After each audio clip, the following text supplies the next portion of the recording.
स्वरूप धारण करने के लिए अपना योगदान देने वाले हम सब के नेता, कुशल संगठनकर्ता, भारत के गृह मंत्री आदरणीय श्री अमित शाह जी, उत्तर प्रदेश की राजनीति में एक नई दिशा और दशा को देने वाले हम सब के नेता आदरणीय श्री योगी आदित्यनाथ जी, उत्तर प्रदेश के चुनाव प्रभारी आदरणीय श्री धर्मेंद्र प्रधान जी, उत्तर प्रदेश के यशस्वी प्रदेश अध्यक्ष आदरणीय श्री स्वतंत्र देव सिंह जी, यहाँ के प्रभारी आदरणीय सुरेश राणा जी, उच्च शिक्षा राज्य मंत्री आदरणीय श्रीमती नीलिमा कटियार जी, मंच पर बैठे सभी सम्मानित विधायकगण, जनप्रतिनिधिगण और इस महान धरती के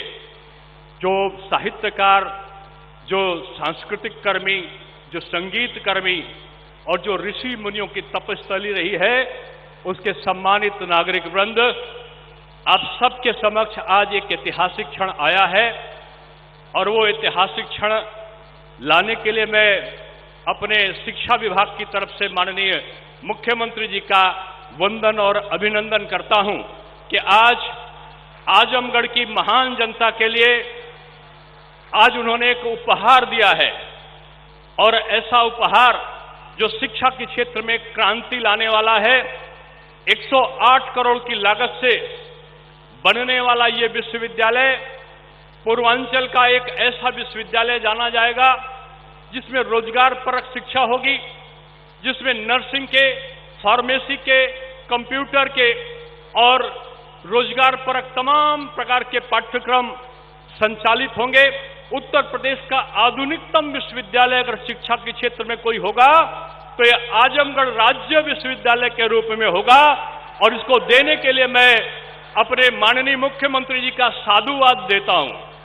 मैंने पहले कहा कि ये विश्वविद्यालय 20 हेक्टेयर में बनेगा और इसकी लागत 108 करोड़ होगी और सारी जो औपचारिकताएं होती हैं उसको पूर्ण करने के बाद ये एक्सप्रेसवे के करीब होगा। यहां 4 लेन को पास करके यहां की अविस्थापना संबंधी सड़क की समस्या को भी दूर करने का काम हमारे मुख्यमंत्री जी ने किया है। ये आजमगढ़ में मैं भी पूछ रहा था किसी से कि माननीय मुख्यमंत्री जी कितने बार आए, तो लोगों ने कहा कि मुख्यमंत्री जी तो इतने बार आए हैं जितनी बार तो यहां के जो जनप्रतिनिधि चुनकर गए हैं, बड़े बड़े नेता जिनकी इत्र की सुगंध आ रही है, जिनकी इत्र में अब सुगंध निकलने की बात चल रही है, वो अपने चुनाव क्षेत्र में जो कोरोना का समय था, लोग पीड़ित हो रहे थे, लोग ग्रसित होकर कराह रहे थे, जहां बीजेपी के कार्यकर्ता घर घर जाकर लोगों को चिकित्सा की सुविधा, भोजन और तमाम दवाइयां बांट रहे थे। मुख्यमंत्री कोरोना से पीड़ित होने के बाद अपने पूज्य पिताजी के क्रियाकर्म में भी शामिल नहीं होने गए और वो आजमगढ़ में कोरोना के समय आए थे, लेकिन यहां के माननीय प्रतिनिधि यहां आजमगढ़ नहीं आए थे। ये अंतर है। और कहते तो ये भी हैं कि कोरोना का 1 साल था ना मेरे भाई, कोरोना के 1 साल में एक बार भी उस संकट के क्षण में आपके जो यहां से चुने हुए नेता थे वो एक बार भी नहीं आए और माननीय मुख्यमंत्री जी ने तो सौगात दे दी। आजमगढ़ को तो एक द्वीप मानते थे लोग। आजमगढ़ में रेल की सुविधा नहीं, आजमगढ़ में सड़क की सुविधा नहीं, यहां अधिकारी नहीं आना चाहते थे, यहां कर्मचारी नहीं आना चाहते थे। ये राहुल सांस्कृतान की ये पवित्र धरती थी। ये यहां पर अयोध्या सिंह हरिओबदाव की यहां पर ये धरती थी। ये यहां पर दत्तात्रेय ऋषि, दुर्वासा ऋषि के साथ साथ यहां पर ये तमसा नदी के किनारे जो चंद्रमा ऋषि हुए हैं उनकी धरती रही है। और इस धरती में भी तो भी माननीय प्रधानमंत्री जी ने, मैं योगी जी को और माननीय प्रधानमंत्री जी को बधाई दूंगा कि अभी 4 दिन पहले ही पद्म विभूषण दिया। यहीं के सपूत पंडित छन्नू लाल जी को भी यहां पर ही पद्म विभूषण दिया गया है। ये धरती सांस्कृतिक कर्मियों की धरती रही है। ये धरती यहां पर संस्कार युक्त, यहां पे साहित्यकारों की धरती रही है। ये धरती ये ऋषि और तपोस्थली की धरती रही है। लेकिन इस धरती में हुआ क्या, यहां के जो नेता चुनकर गए, जो यहां की सरकारें बनी, उन सरकारों में यहां पर किस लिए आजमगढ़ जाने लगा कि तमाम आतंकी गतिविधियों में लिप्त लोगों के छापे पड़ते थे, तो पता चलता था उनके कहीं ना कहीं सुराग आजमगढ़ के किसी न किसी क्षेत्र में मिला करते थे। माफिया दहाड़ता था और दहाड़ने के बाद अगर कहीं आकर छुपता था तो वो आजमगढ़ की धरती पर आकर छुपने लगता था। ये साहित्यकारों की धरती, ये अपराधी की धरती क्यों बन गई? ये धरती उन लोगों की धरती क्यों बन गई जो अराजकता के लिए जिम्मेदार थे? उसको परिवर्तित करने का काम हमारे मुख्यमंत्री जी ने किया है। मैं बधाई और साधुवाद देता हूं। यहां पर लोग कहते हैं इत्र की सुगंध आजकल 3-4 दिन पहले से कहीं लोग कहते आ रही है, उसका नमूना पेश किया गया है। लेकिन उत्तर प्रदेश में जो सांप्रदायिकता की दुर्गंध थी, जो भाई भतीजावाद और परिवारवाद की दुर्गंध थी, जो सांप्रदायिक दंगों की दुर्गंध थी, जो आपस में वैमनस्यता की दुर्गंध थी, उसको दूर करने का काम अगर किसी ने किया है तो वो हमारे मुख्यमंत्री ने किया है। और एक चीज कह के बात समाप्त करना चाहूंगा मैं कि आज अगर आजमगढ़ को देखो, अब वो टापू बनकर रह नहीं गया है। यहां पर जो एक्सप्रेसवे बना है ना, लखनऊ में हमारे वहां कोई अधिकारी अगर मीटिंग करने आता था तो 10 घंटे लगता था। अब ये आजमगढ़ एक्सप्रेसवे योगी जी के बना देने के बाद लखनऊ में बैठे हुए योगी जी का सबसे करीब अब आजमगढ़ हो गया है। अब 3 घंटे लगेगा, केवल 3 घंटे में लखनऊ चले जाओ, जौनपुर से आपका जुड़ गया, वाराणसी से आपका जुड़ गया, आपका गोरखपुर से जुड़ गया। यानी आज चारों तरफ सड़कों का जाल बिछा हुआ। ये आजमगढ़ अब जाना जाएगा किसके लिए? शैक्षिक क्रांति के लिए। ये जाना जाएगा किसके लिए? ये सड़क क्रांति के लिए। ये आजमगढ़ जाना जाएगा अगर किसी चीज के लिए तो ये लघु कुटीर उद्योगों की क्रांति के लिए। यहाँ का जो काली मिट्टी का बर्तन था ना, वो 1 डिस्ट्रिक्ट 1 प्रोडक्ट के अंतर्गत भी हमारी मुख्यमंत्री के द्वारा उसको एक 1 डिस्ट्रिक्ट 1 प्रोडक्ट के अंतर्गत आज वहां के लोगों को प्रोत्साहन दिया जा रहा है। बनारस की साड़ी बनाने वाले बुनकरों को भी आज यहां पर प्रोत्साहन दिया जा रहा है। इसलिए मैं यही कहते हुए कि आज हमारे देश के गृह मंत्री, जो मैंने एक जगह कहा था कि 70 साल की समस्या को 70 मिनट में उन्होंने जम्मू और कश्मीर में धारा 370 और 35 को हटा के पूरा किया था। और क्या कहा था?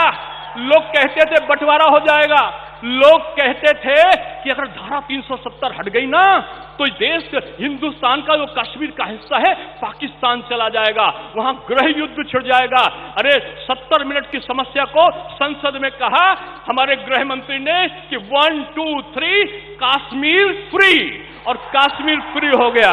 इसलिए मैं कह रहा हूं कि आज इस बदलते हुए माहौल में मैं ऐसे माननीय गृह मंत्री जी का अपने उच्च शिक्षा विभाग की तरफ से, जिसमें शिक्षा की क्रांति हुई है, यहां पर आपके तमाम केवल आजमगढ़ में 13 डिग्री माध्यमिक विद्यालय खुले हैं।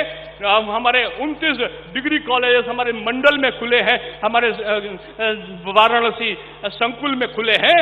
यहाँ पर आज शिक्षा का क्षेत्र, स्वास्थ्य का क्षेत्र, सारे क्षेत्र बने हैं। इसलिए मैं ऐसे क्षेत्र में आए हुए अपने गृह मंत्री का और मुख्यमंत्री का शिक्षा विभाग की तरफ से मैं वंदन, अभिनंदन और स्वागत करता हूँ। बहुत बहुत धन्यवाद माननीय। मंच पर आसीन है माननीय शिक्षा, कौशल विकास, उद्यमिता मंत्री भारत सरकार माननीय श्री धर्मेंद्र प्रधान जी। हम उनसे भी अनुरोध करेंगे कि आज के इस अवसर पर अपने विचार प्रकट करने की कृपा करें।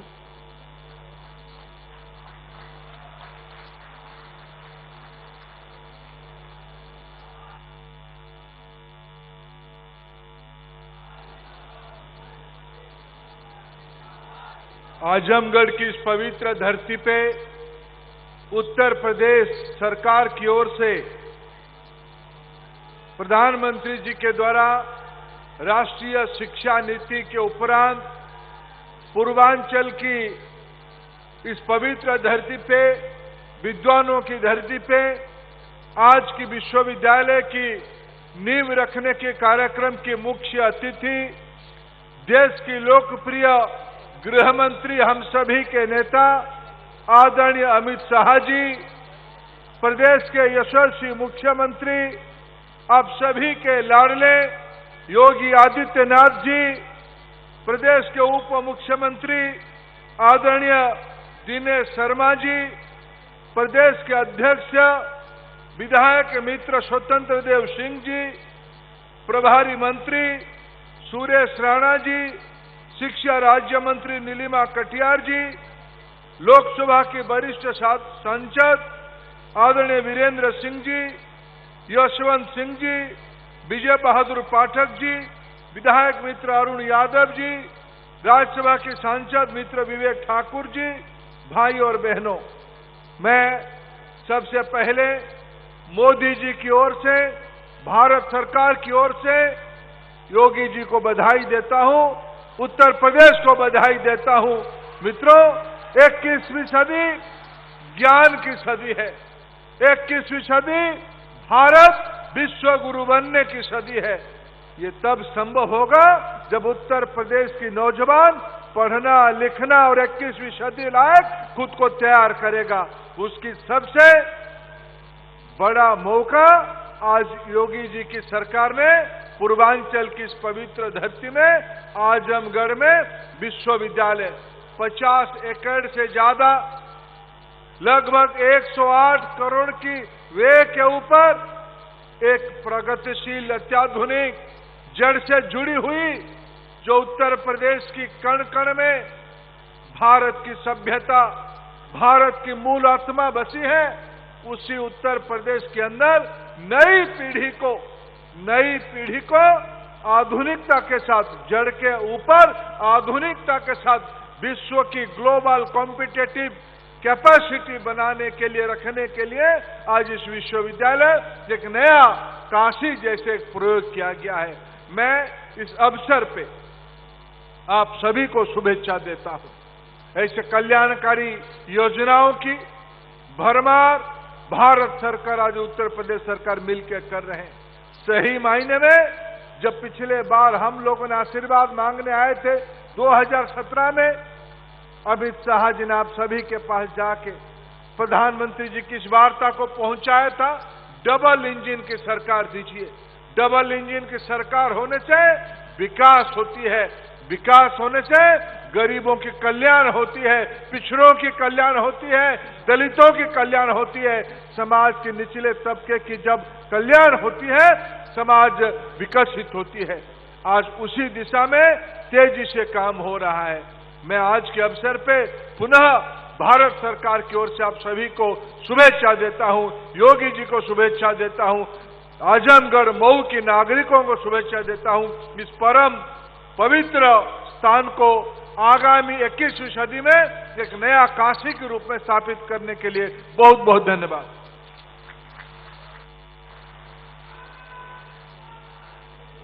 बहुत बहुत धन्यवाद माननीय। मंच पर आसीन हैं माननीय प्रदेश अध्यक्ष माननीय श्री स्वतंत्र देव सिंह जी। हम उनसे भी अनुरोध करेंगे कि इस अवसर पर अपने विचार प्रकट करें।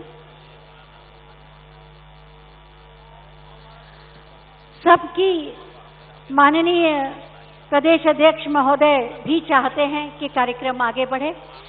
सबकी सुरक्षा, स्वावलंबन, सम्मान, सुशासन के साथ विकास के नए आयाम, ईमानदार सोच, दमदार काम, यही तो है नए उत्तर प्रदेश की पहचान।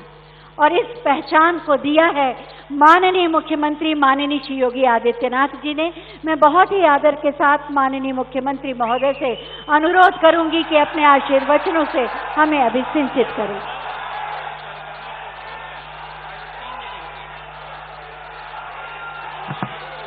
भारत माता की, भारत माता की, भारत माता की। वंदे वंदे वंदे। जनपद आजमगढ़ में विश्वविद्यालय के भूमि पूजन और शिलान्यास के लिए आज हम सब के बीच में उपस्थित मां भारती के कर्मठ और यशस्वी पुत्र, भारत के लोकप्रिय गृह और सहकारिता मंत्री माननीय श्री अमित शाह जी, केंद्रीय शिक्षा, कौशल विकास और उद्यमिता मंत्री माननीय श्री धर्मेंद्र प्रधान जी, उत्तर प्रदेश सरकार में मेरे वरिष्ठ सहयोगी उप मुख्यमंत्री और उच्च शिक्षा और माध्यमिक शिक्षा के मंत्री डॉक्टर दिनेश शर्मा जी, जनपद के प्रभारी मंत्री श्री सुरेश राणा जी, उच्च शिक्षा विभाग की राज्य मंत्री श्रीमती नीलमा कटियार जी, भारतीय जनता पार्टी के लोकप्रिय और कर्मठ प्रदेश अध्यक्ष माननीय श्री स्वतंत्र देव सिंह जी, माननीय सांसद बलिया श्री वीरेंद्र सिंह जी, माननीय विधायक श्री अरुण कुमार यादव जी, विधान परिषद के माननीय सदस्य श्री यशवंत सिंह जी, विजय बहादुर पाठक जी, पूर्वांचल विकास बोर्ड के उपाध्यक्ष नरेंद्र सिंह जी, माननीय सदस्य राज्यसभा श्री विवेक ठाकुर जी, भारी संख्या में आज के शिलान्यास कार्यक्रम का साक्षी बनने के लिए आजमगढ़ के गांव-गांव से यहां पर उपस्थित आजमगढ़ के सभी उपस्थित भाइयों बहनों, आप सबकी ओर से मैं भारत सरकार के लोकप्रिय और यशस्वी गृह और सहकारिता मंत्री मां भारती के यशस्वी सपूत आदरणीय अमित शाह जी का हृदय से स्वागत करता हूं, अभिनंदन करता हूं। भाइयों बहनों, जो कहा सो करके दिखाया। आदरणीय प्रधानमंत्री नरेंद्र मोदी जी के नेतृत्व में पूरे देश के अंदर भारतीय जनता पार्टी नेतृत्व की सरकारों ने, न केवल केंद्र सरकार ने बल्कि राज्यों की सरकारों ने भी जनता जनार्दन के सामने जो बातें कही थी, अक्षरशः उनका पालन करते हुए उसे जमीनी धरातल पर उतारने का कार्य किया। भाइयों बहनों, आज इसी का परिणाम है कि दुनिया के अंदर भारत की प्रतिष्ठा बढ़ी है और 2017 में इसी उत्तर प्रदेश में आदरणीय प्रधानमंत्री जी के मार्गदर्शन में और माननीय श्री अमित शाह जी के नेतृत्व और रणनीति के तहत जनता जनार्दन ने भारतीय जनता पार्टी को जो समर्थन और सहयोग किया था, आज उसका परिणाम है आजमगढ़ ने भले ही दो पूर्व मुख्यमंत्री दिए हो, लोकसभा में सांसद चुन करके भेजे हो, लेकिन उनके कारण आजमगढ़ की पहचान धूमिल ही हुई है। पहचान का संकट आजमगढ़ के सामने उन्होंने हमेशा खड़ा किया था। ये वही आजमगढ़ है 2017-2014 के पहले यहां का नौजवान जब देश के अंदर कहीं जाता था तो होटल में कमरा नहीं मिलता था, धर्मशाला में कमरा नहीं मिलता था। पहचान का एक संकट खड़ा होकर के आपके सामने पहचान का एक संकट खड़ा होता था। लेकिन भाइयों बहनों, मोदी जी और अमित शाह जी के नेतृत्व में आज जब भारत के अंदर सरकारें काम कर रही हैं, उत्तर प्रदेश में उनके मार्गदर्शन में भारतीय जनता पार्टी नेतृत्व की सरकार मिल रही है। मुझे याद है जब सरकार का गठन होने जा रहा था, तब माननीय अमित शाह जी ने कहा था कि पूर्वांचल एक्सप्रेसवे को ऐसे बनाएं कि जिससे वह आजमगढ़ के और पूर्वी उत्तर प्रदेश के विकास की बैकबोन बन जाए। आज पूर्वांचल एक्सप्रेसवे आपके विकास की धुरी बन रही है। आज आजमगढ़ में एयरपोर्ट बन रहा है, अंतिम चरणों में चल रहा है, लगभग 95% कार्य पूरा हो गया है। और भाइयों बहनों, यह विश्वविद्यालय जो आज यहां पर जिसकी आधारशिला रखी जा रही है, यह विश्वविद्यालय आजमगढ़ को सचमुच आर्यमगढ़ बना ही देगा, इसमें अब कोई संदेह होना ही नहीं चाहिए। भाइयों बहनों, हम सबको इस बारे में जानना होगा, ये पहचान का संकट कौन लोग थे जो आपके सामने खड़ा किए थे। ये लोग वही थे जो जाति के नाम पर बांटने वाले थे, लेकिन अपने परिवार के लिए भरने वाले थे। इन्होंने अपने परिवार और अपने खानदान के बाहर कहीं नहीं झांका। आज प्रदेश में हम लोगों ने शासकीय स्तर पर 4.5 लाख नौजवानों को अगर सरकारी नौकरी दी और लगभग 3 लाख नौजवानों को संविदा के आधार पर नौकरी दिए 7.5 लाख नौजवान अगर आज उत्तर प्रदेश के अंदर सरकारी नौकरी प्राप्त किया है, तो भाइयों बहनों, ये नौजवान मेरे या अमित शाह जी के या मोदी जी के परिवार के हिस्से नहीं, उत्तर प्रदेश के ही नौजवान हैं और आपके नातेदार रिश्तेदार होंगे। लेकिन भाइयों बहनों, हमें प्रसन्नता इस बात की होती है कि चलिए हमारे इस बृहद परिवार का कोई सदस्य तो कहीं ना कहीं सरकारी नौकरी पाया तो। लेकिन पहले होता क्या था, नौकरी निकलती थी और नौकरी के साथ ही महाभारत के सभी रिश्ते निकल पड़ते थे वसूली में। कहीं चाचा है, कहीं मामा है, कहीं भांजा है, कहीं भतीजा है, ये सभी निकल पड़ते थे। कोरोना कालखंड में उन लोगों का दर्शन यहां पर नहीं हुआ होगा। मैं आजमगढ़ वासियों से पूछता हूं कि आपके सांसद कोरोना में आपका हालचाल लेने आए थे? वे फिर भी नहीं आएंगे। चुनाव की सुगबगाहट होती है तो ये लोग भी कभी कभी आपके बीच में आएंगे, फिर गुमराह करके चले जाएंगे। भारतीय जनता पार्टी ने जो कहा था सो करके दिखाया है और भाइयों बहनों, आज यही कहने के लिए हम लोग आपके बीच में आए हैं कि मेरे लिए तो हार्दिक प्रसन्नता की बात है, क्योंकि आजमगढ़ हम लोगों के कार्य क्षेत्र का एक हिस्सा रहा है। आप याद करिए, 2007 में यही आजमगढ़ में मुझ पर हमला हुआ था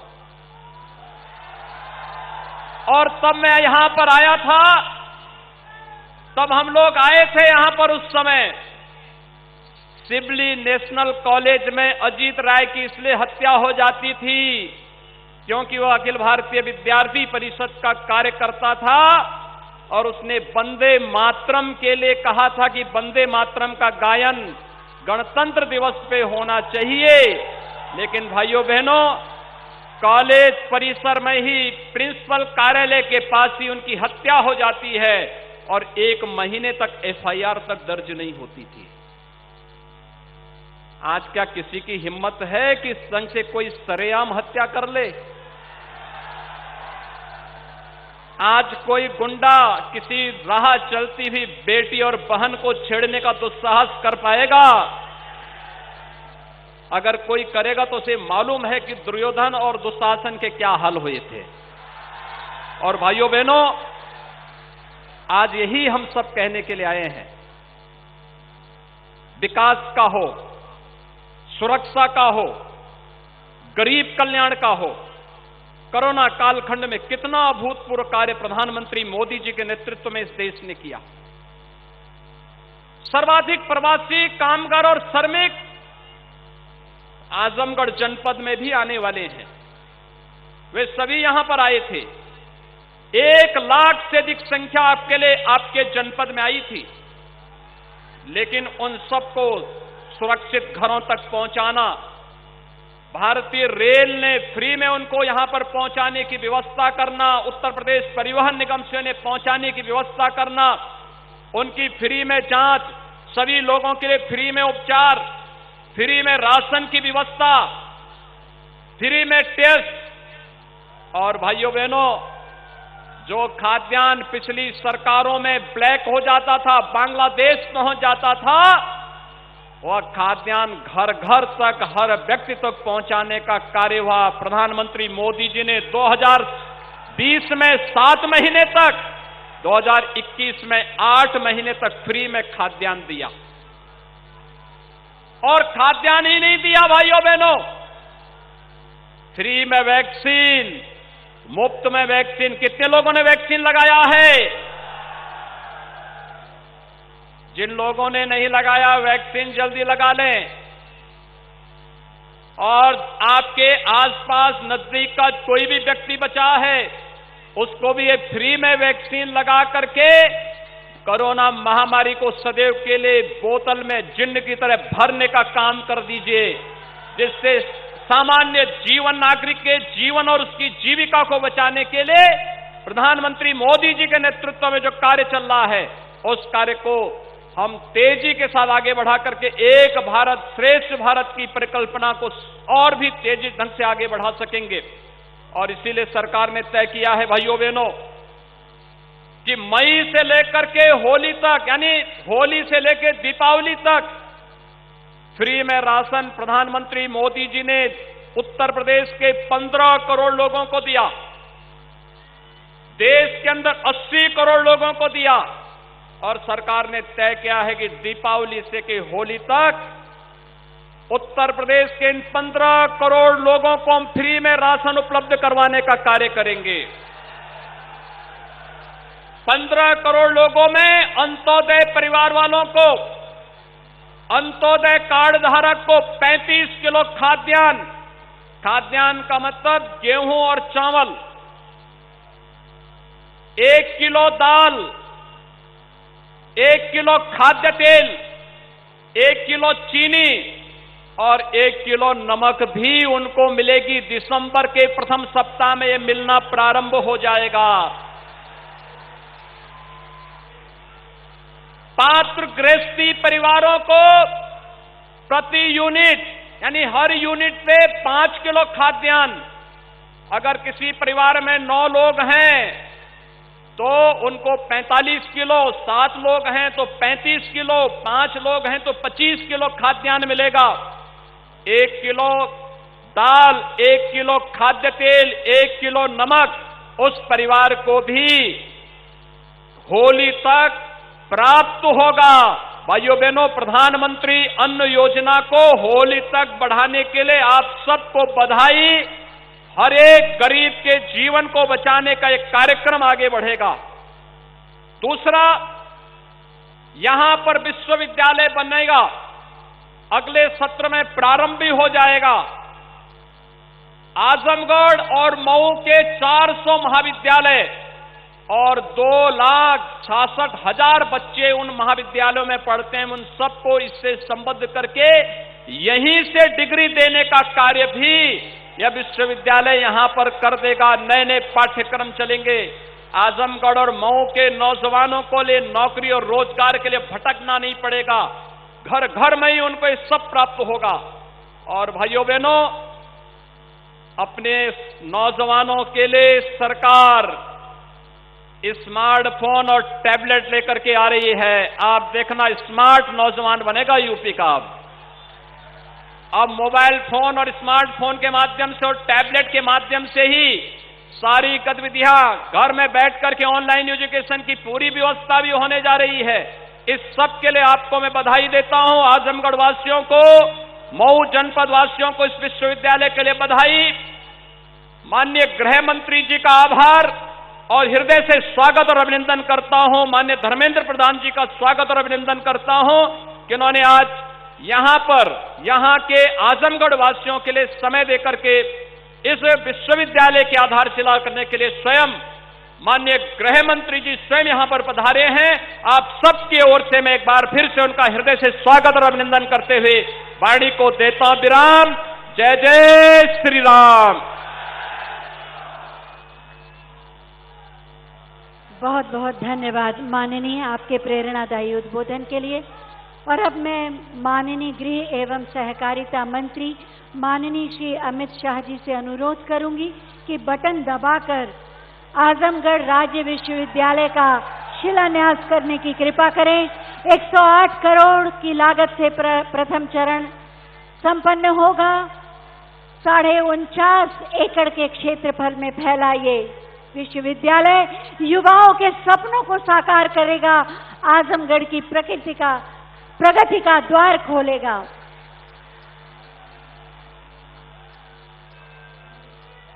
बहुत बहुत धन्यवाद माननीय, ये सौगात देने के लिए।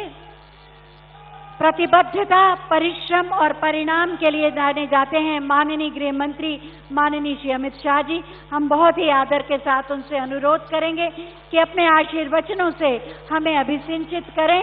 जोरदार तालियों के साथ स्वागत करें राष्ट्रहित के लिए समर्पित हमारे माननीय गृह मंत्री।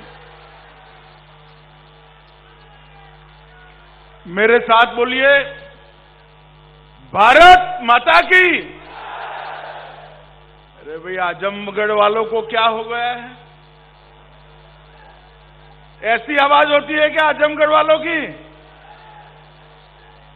यहां से लखनऊ तक आवाज जानी चाहिए। इस बार आजमगढ़ की सभी विधानसभा सीटों में कमल खिलने वाला है। मेरे साथ दोनों हाथ उठाइए, अंत तक उठाइए दोनों हाथ। विजय के संकल्प की मुट्ठी बींचिए और प्रचंड आवाज से बोलिए, भारत माता की, भारत माता की। मंच पर उपस्थित उत्तर प्रदेश शासन के लोकप्रिय मुख्यमंत्री श्रीमान योगी आदित्यनाथ जी, मेरे मित्र और भारत सरकार के शिक्षा मंत्री श्री धर्मेंद्र प्रधान जी, भारतीय जनता पार्टी उत्तर प्रदेश के प्रदेश अध्यक्ष भाई स्वतंत्र देव सिंह जी,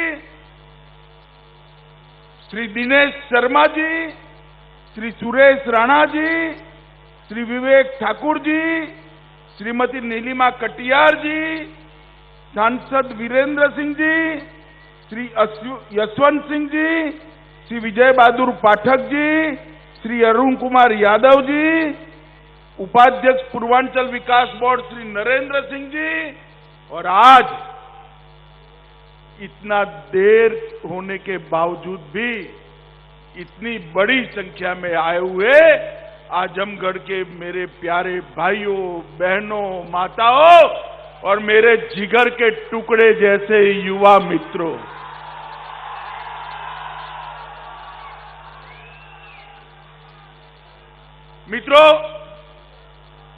आज मैं आजमगढ़ की इस पवित्र भूमि पर, आजमगढ़ के अंदर यूनिवर्सिटी का भूमि पूजन के कार्यक्रम में मुझे योगी जी ने बुलाया है।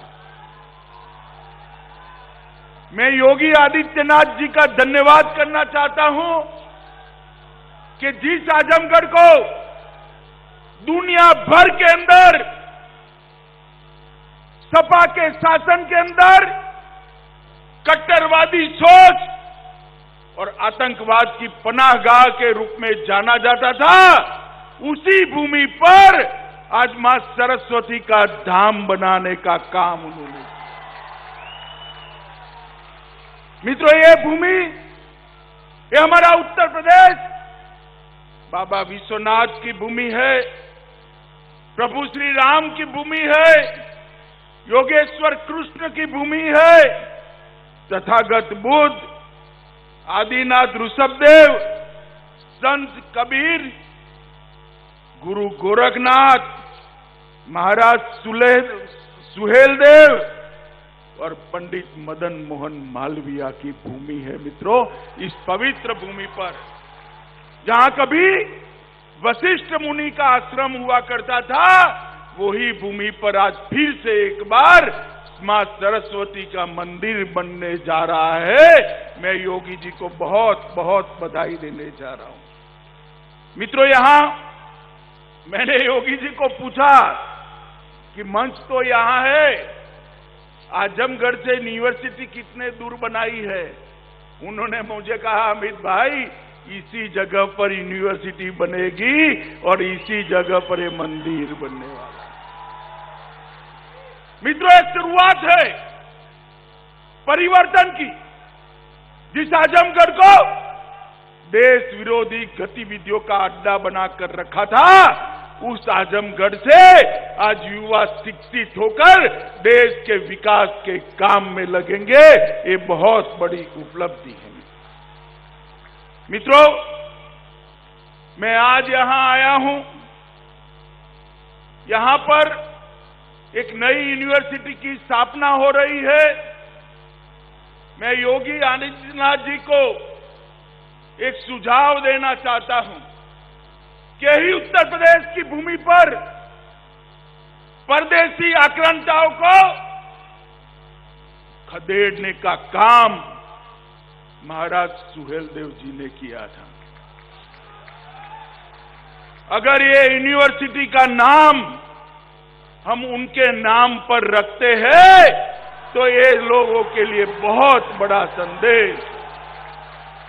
मुझे विश्वास है मित्रों, योगी जी उस जमाने में आतंकवाद के खिलाफ मजबूती से लड़कर इस देश की भूमि को परकीय आक्रांताओं से बचाने का काम करने वाले महाराज सुहेलदेव जी के नाम से ये यूनिवर्सिटी करेगी। मित्रों, हमने कहा था 2017 में जब हमारा घोषणा पत्र बनाया, हमने कहा था कि 10 नए विश्वविद्यालय बनाएंगे। और आज मैं जब यहां आया हूं तब 10 विद्यालय बनाने का काम आज पूरा हो गया है। शाकंभरी विश्वविद्यालय सहारनपुर, राजा महेंद्र प्रताप सिंह अलीगढ़, राजकीय विश्वविद्यालय आजमगढ़, अटल बिहारी वाजपेयी चिकित्सा विद्यालय लखनऊ, विधि विश्वविद्यालय प्रयागराज, खेल विश्वविद्यालय मेरठ, यूनाइटेड विश्वविद्यालय प्रयागराज, गोरखनाथ विश्वविद्यालय गोरखपुर, एफएसएल यूनिवर्सिटी और पुलिस एवं फोरेंसिक साइंस यूनिवर्सिटी। मित्रों, 40 मेडिकल कॉलेज बनाने का हमने वादा किया था। उस वक्त 10 मेडिकल कॉलेज 70 साल में बने थे। अब मोदी जी आजादी का अमृत महोत्सव मना रहे हैं। आज मैं आपको बताने आया हूं 40 मेडिकल कॉलेज बनाने का वादा भी हम पूरा कर रहे हैं। कई सारे कॉलेजेस खोले गए, कई सारे नए नए शिक्षा संस्थान खोले गए। उच्च शिक्षा के लिए डिजिटल लाइब्रेरी की स्थापना की, जिसमें 75,000 से अधिक ई कंटेंट उपलब्ध है।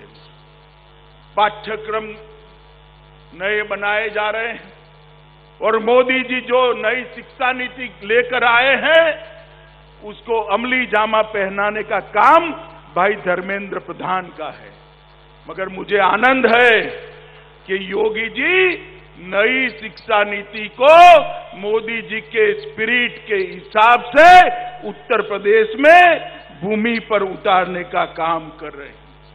मित्रों, ये 5 साल के अंदर उत्तर प्रदेश के अंदर प्रधानमंत्री नरेंद्र मोदी जी के नेतृत्व में हमारे लोकप्रिय मुख्यमंत्री योगी आदित्यनाथ जी ने ढेर सारा परिवर्तन किया है।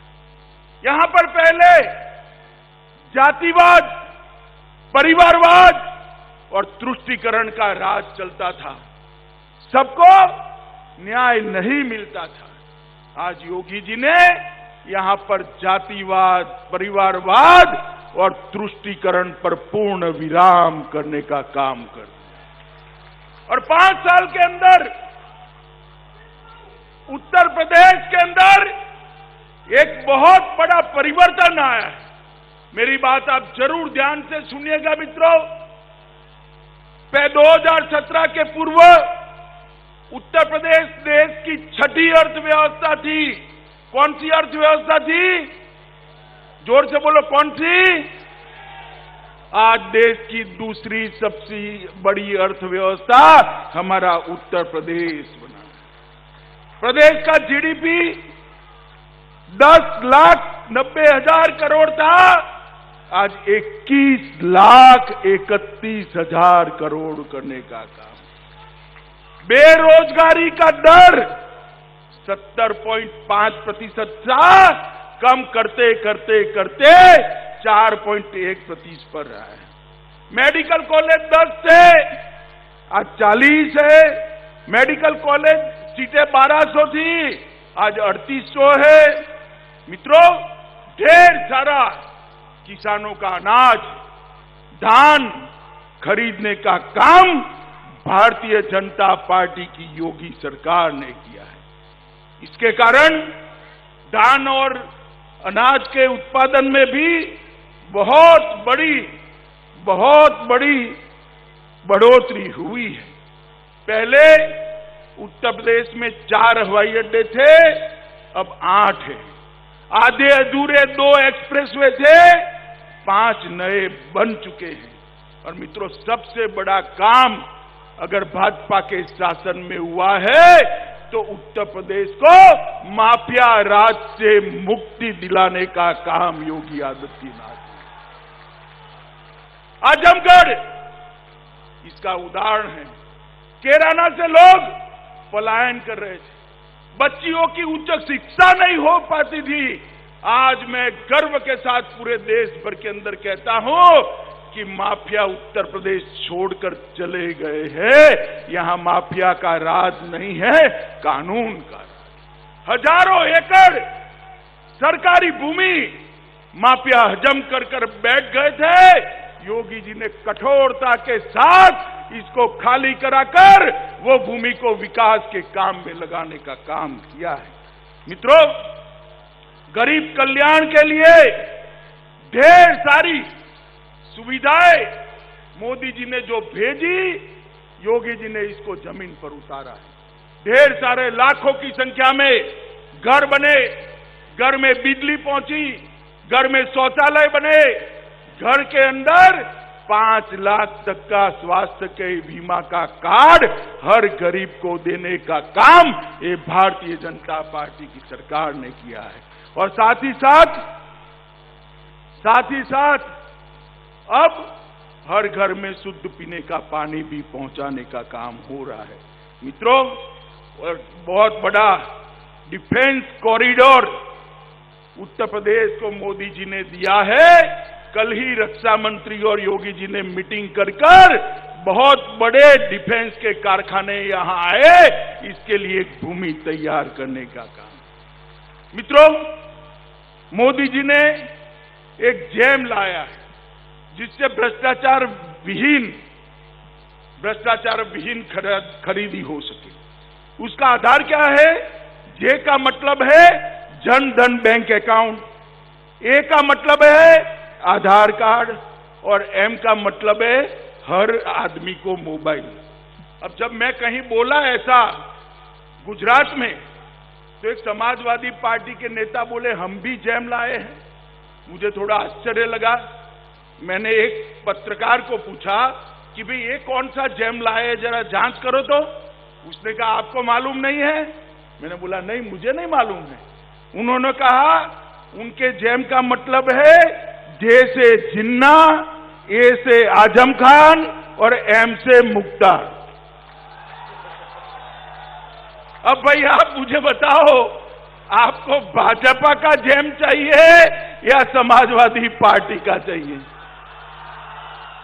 ये लोग उत्तर प्रदेश का भला नहीं कर सकते। जात पात में बांटना, दंगे कराना, तुष्टीकरण करना और वोट बैंक की राजनीति को आगे बढ़ाना।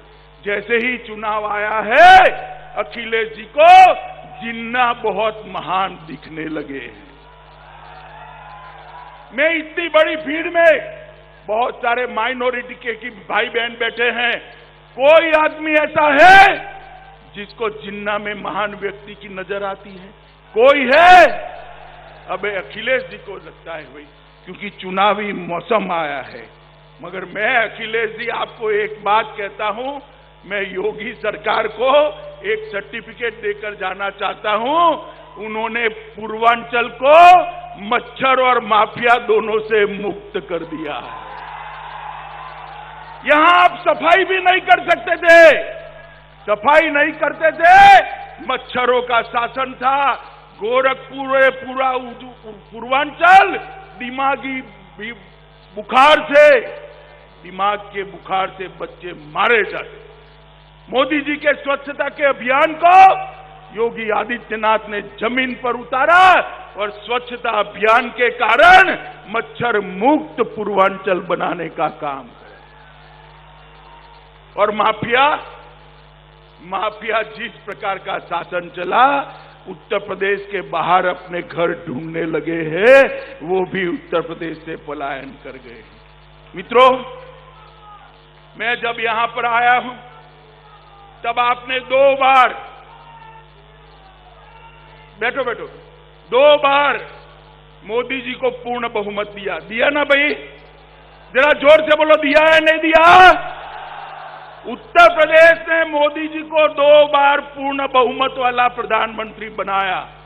और मोदी जी भी देखिए साहब, उत्तर प्रदेश से ही गए हैं, काशी से चुनकर जाते हैं और उन्होंने देश भर के 60 करोड़ गरीबों के कल्याण का कार्यक्रम हाथ में लिया। 60 करोड़, उसके घर में बिजली, घर, शौचालय, स्वास्थ्य के कार्यक्रम, पीने का पानी, गैस का सिलेंडर दिया। और मित्रों, ये समाजवादी पार्टी और बसपा कांग्रेस कहते थे मंदिर वहीं बनाएंगे मगर तिथि नहीं बताएंगे। कहते थे या नहीं कहते थे? आज मैं डंके की चोट पर कहता हूं, नरेंद्र मोदी जी को आपने दोबारा अधिकार दिया और अयोध्या की उसी भूमि पर भव्य रामलला के मंदिर का शिलान्यास करने का काम किया।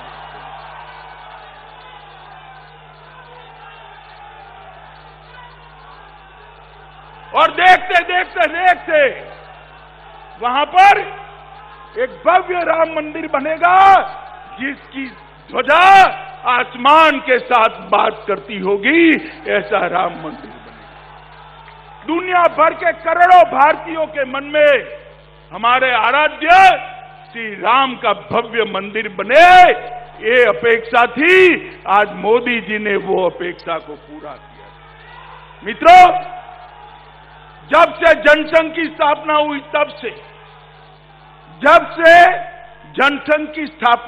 तब से हर घोषणा पत्र में भारतीय जनता पार्टी का एक वादा होता था, हम धारा 370 को हटाकर कश्मीर को भारत का अंग बनाएंगे। ये हमें ताने लगाते थे, कब हटाओगे, कैसे हटाओगे, ये हो जाएगा, वो हो जाएगा। भाई, जब मन मजबूत होता है, इरादे पक्के होते हैं, तब सब कुछ हो जाता है। आपने दोबारा बहुमत दिया। 5 अगस्त 2019 को मोदी जी ने धारा 370 को समाप्त और हमेशा के लिए कश्मीर को भारत माता का अभिन्न अंग बनाने का काम नरेंद्र मोदी जी ने किया। मित्रों, मोदी जी आजादी के अमृत महोत्सव में भारत को विश्व की एक बड़ी ताकत बनाना चाहते हैं और वो चाहते हैं कि हमारे 130 करोड़ की आबादी वाले देश को दुनिया में उसका उचित मान मिले, उचित सम्मान मिले, जो हम सबकी भी इच्छा है।